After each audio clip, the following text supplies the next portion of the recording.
नमस्कार साथियों, आप सभी का बहुत बहुत स्वागत है आज की इस क्लास में। आज की क्लास में हम लोग जो है पंचायती राज व्यवस्था को पढ़ने वाले हैं और ये हमारी पंचायती राज व्यवस्था की जो है दूसरी क्लास है। पहली क्लास में भी मैंने आपको पंचायती राज व्यवस्था के बारे में काफ़ी कुछ एग्जाम से रिलेटेड इंपॉर्टेंट पॉइंट्स बताए हैं।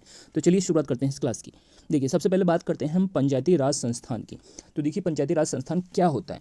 तो ये भारत में ग्रामीण स्थानीय स्वशासन की एक प्रणाली है। तो जो गाँव के अंदर जो है प्रशासन वगैरह चलाया जाता है, उसके लिए क्या है, पंचायती राज संस्थान एक महत्वपूर्ण अंग है। तो भारत में ग्रामीण स्थानीय स्वशासन की एक प्रणाली क्या है, पंचायती राज संस्थान। नेक्स्ट बात करते हैं हम, भारत में पंचायती राज का उद्भव किस प्रकार से हुआ है। तो इसके लिए हमको थोड़ा सा इतिहास में चलना पड़ेगा जो है। अगर हम वैदिक युग की बात करें, आपने पढ़ा होगा वेदों की संख्या कितनी होती है, 4। ऋग्वेद, सामवेद, यजुर्वेद और अर्थवेद। तो देखिए, अगर हम बात करें वैदिक युग में, तो प्राचीन संस्कृत शास्त्रों में वैदिक युग में जो जितने भी हमारे धर्म ग्रंथ लिखे गए हैं, वो सब किस में लिखे गए हैं, संस्कृत में लिखे गए। उसमें संस्कृत शास्त्रों में पंचायतन शब्द का उल्लेख मिलता है। तो यहाँ से एग्जाम के लिए इंपॉर्टेंट पॉइंट क्या है कि वैदिक युग में किस शब्द का उल्लेख देखने के लिए मिलता है, पंचायतन शब्द का उल्लेख देखने के लिए मिलता है। अब बात करते हैं इस पंचायतन शब्द का अर्थ क्या होता है। तो जिसका अर्थ है एक आध्यात्मिक व्यक्ति सहित 5 व्यक्तियों का समूह। तो बेसिकली जो पंचायतन शब्द है वो 5 व्यक्तियों के समूह को जो है प्रदर्शित करता है। तो यहाँ से हो सकता है एग्जाम में आपसे कोई क्वेश्चन पूछ लिया जाए कि पंचायतन शब्द का उल्लेख कहाँ मिलता है, वैदिक युग में मिलता है। और पंचायतन शब्द का अर्थ क्या होता है, 5 व्यक्तियों का समूह होता है। चलिए आगे इसमें कुछ और बातें हैं जो इंपॉर्टेंट है एग्जाम के लिए। देखिए, अगर हम ऋग्वेद की बात करें, ऋग्वेद हमारा सबसे प्राचीन वेद है, ठीक है। और ऋग्वेद में स्थानीय स्व इकाइयों के रूप में सभा, समिति और विदत का उल्लेख मिलता है। तो यहाँ से एग्जाम में पूछा जा सकता है कि ऋग्वेद में किसका उल्लेख देखने के लिए मिलता है, सभा, समिति और विदत का उल्लेख मिलता है। जिसमें आपको पता होगा जो ये सभा और समिति हैं, इनको प्रजापति की 2 पुत्रियां भी कहा गया है अर्थवेद के अंदर। नेक्स्ट बात करते हैं, इसके अलावा हमको पंचायत से रिलेटेड कहाँ जानकारी मिली है। तो अगर हम महाकाव्यों की बात करें, तो हमारे रामायण और महाभारत 2 महाकाव्य हैं, ठीक है। महाकाव्य युग भारत के 2 महान महाकाव्य काल को इंगित करता है, रामायण और महाभारत। आपको पता होगा रामायण को जो है आदि काव्य कहा जाता है। क्या कहा जाता है, आदि काव्य, ठीक है। इसके अलावा महाभारत का जो पुराना नाम था उसका नाम था जय संहिता। जय संहिता महाभारत का पुराना नाम। रामायण के अंदर कितने कांड हैं, तो रामायण के अंदर 7 कांड हैं। और महाभारत का युद्ध कितने दिनों में चला था, तो महाभारत का युद्ध 18 दिनों तक चला था। देखिए, रामायण के अध्ययन के संकेत से मिलता है कि प्रशासन 2 भागों पूर्व और जनपद यानी नगर और ग्राम में विभाजित है। तो रामायण में हमें ये जानकारी मिली है रामायण के अध्ययन से कि रामायण में जो प्रशासन हुआ करता था वो जो है 2 भागों में बटा हुआ था। एक हमारा होता था नगर और ग्राम। नगर, गांव को तो पुर कहा जाता था और नगर को क्या कहा जाता था, जनपद कहा जाता था।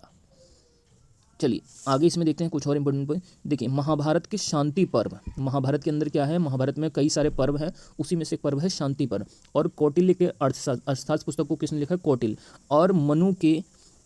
और मनु के मनुस्मृति से भी ग्रामों के स्थानीय स्वशासन के पर्याप्त साक्ष्य प्राप्त हो। तो ये 3 प्रमुख स्रोत हैं जहाँ से हमें जो है स्थानीय स्वशासन के बारे में जानकारी मिली है। महाभारत का शांति पर्व, कौटिल्य का अर्थशास्त्र और मनुस्मृति।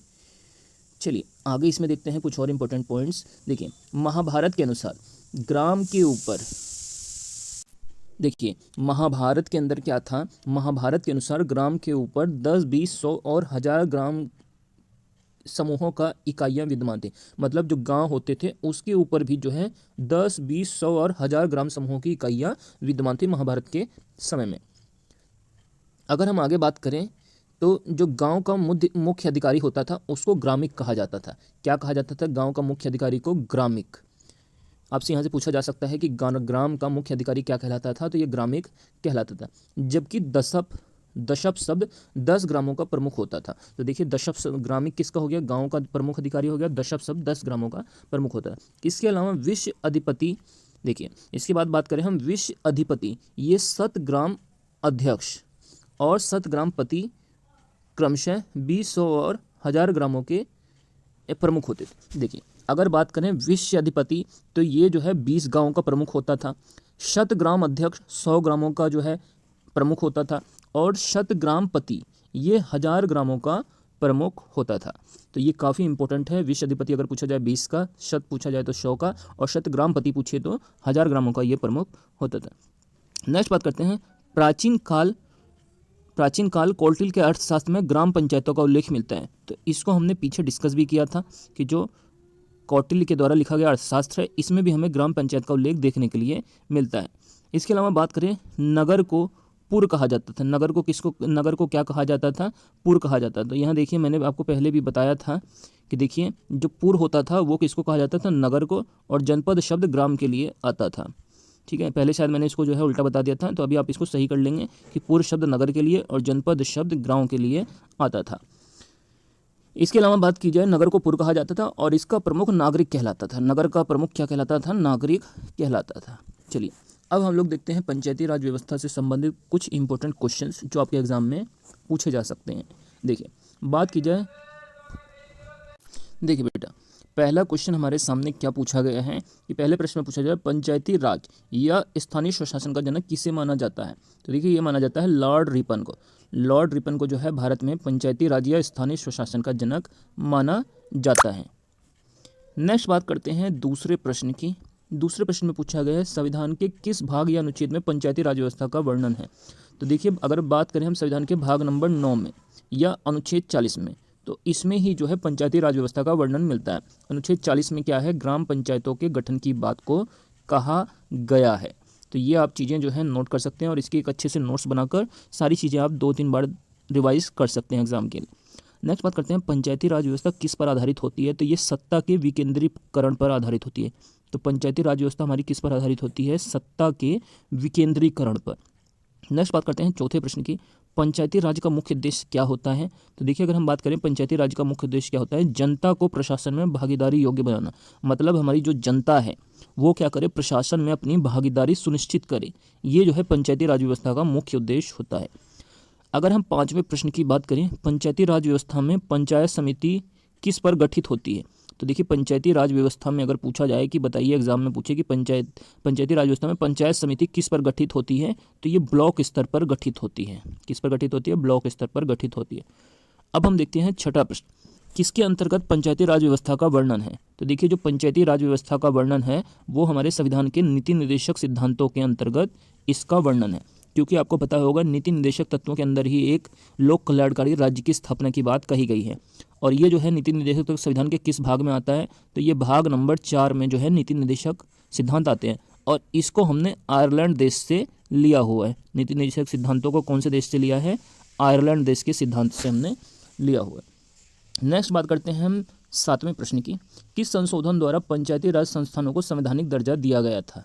तो देखिए, बात की जाए अगर 73वें संविधान संशोधन की, इसी के द्वारा जो है पंचायती राज संस्थाओं को संवैधानिक दर्जा दिया गया। तो ये काफ़ी इंपॉर्टेंट क्वेश्चन है। जो संविधान की हमारी 11वीं अनुसूची है, इसी में जो है पंचायती राज व्यवस्था को रखा गया है और इसके अंदर मूल संविधान में 29 विषय को रखा गया था। नेक्स्ट बात करते हैं, 73वें संविधान संशोधन में कौन सी अनुसूची जोड़ी गई है? तो 73वें संविधान संशोधन से मैंने आपको पीछे बताया है कि 11वीं अनुसूची जोड़ी गई है, जिसमें पंचायती राज व्यवस्था का बारे में वर्णन किया गया है। नेक्स्ट, अब 9वां प्रश्न की बात करें अगर हम लोग, तो पंचायती राज संस्थानों के निर्वाचन हेतु कौन उत्तरदायी है? तो देखिए, पंचायती राज संस्थाओं के निर्वाचन हेतु राज्य निर्वाचन आयोग रिस्पॉन्सिबल है। मतलब जो राज्य निर्वाचन आयोग है वो पंचायती राज संस्थाओं के निर्वाचन करवाने का कार्य करता है। 10वां प्रश्न अगर हम बात करें, तो भारत में पंचायती राज अधिनियम कब से लागू हुआ था? देखिए, भारत में जो पंचायती राज अधिनियम लागू हुआ था वो लागू हुआ था 25 अप्रैल 1993 से। 25 अप्रैल 1993 से भारत में पंचायती राज अधिनियम को लागू किया गया था। अब हम देखते हैं 11वां प्रश्न हमारा क्या है। तो देखिए बच्चों, 11वां प्रश्न है, सर्वप्रथम पंचायती राज व्यवस्था कहाँ पर लागू की गई? तो सर्वप्रथम पंचायती राज व्यवस्था को लागू किया गया था 1959 में राजस्थान के नागौर जिले में। राजस्थान के नागौर जिले में सबसे पहले पंचायती राज व्यवस्था को लागू किया गया था। नेक्स्ट बात करते हैं 12वें प्रश्न की, देश के सामाजिक व सांस्कृतिक उत्थान के लिए कौन सा कार्यक्रम चलाया गया है? तो देश के सामाजिक और सांस्कृतिक उत्थान के लिए सामुदायिक विकास कार्यक्रम की शुरुआत की गई थी 1952 में। तो ये भी काफ़ी इंपॉर्टेंट क्वेश्चन है जो आपके एग्जाम में बन सकता है।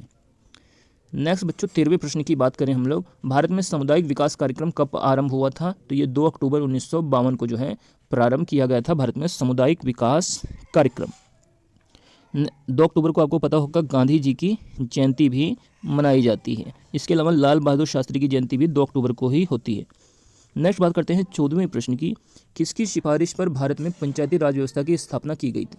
तो देखिए, जो बलवंत राय मेहता समिति बनाई गई थी 1957 में, इसी की सिफारिश पर भारत में जो है त्रिस्तरीय, कितने स्तरीय, त्रिस्तरीय पंचायती राज व्यवस्था की स्थापना की गई थी। तो ये भी काफ़ी इंपॉर्टेंट क्वेश्चन है जो आपके एग्जाम में बन सकता है।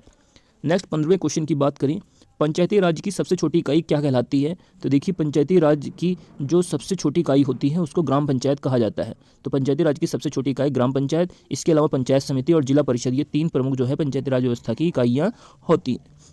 नेक्स्ट अब हम चलते हैं 16वें प्रश्न पर। पंचायती राज संस्थाएं निधि हेतु किस पर निर्भर हैं? तो देखिए, जो पंचायती राज संस्थान हैं उनको जो फंड मिलता है, निधि मिलती है, तो उसके हेतु वो सरकारी अनुदान पर निर्भर हैं, सरकारी अनुदान पर ये निर्भर है। नेक्स्ट बात करते हैं हम 17वें प्रश्न की। सामुदायिक विकास कार्यक्रम किस समिति के सिफारिश पर प्रारंभ किया गया था? तो जो है सामुदायिक विकास कार्यक्रम जो 1952 में शुरू हुआ था वो KM मुंशी समिति, इसकी सिफारिश पर जो है शुरू किया गया था। तो ये हमारी बच्चों आज की क्लास थी।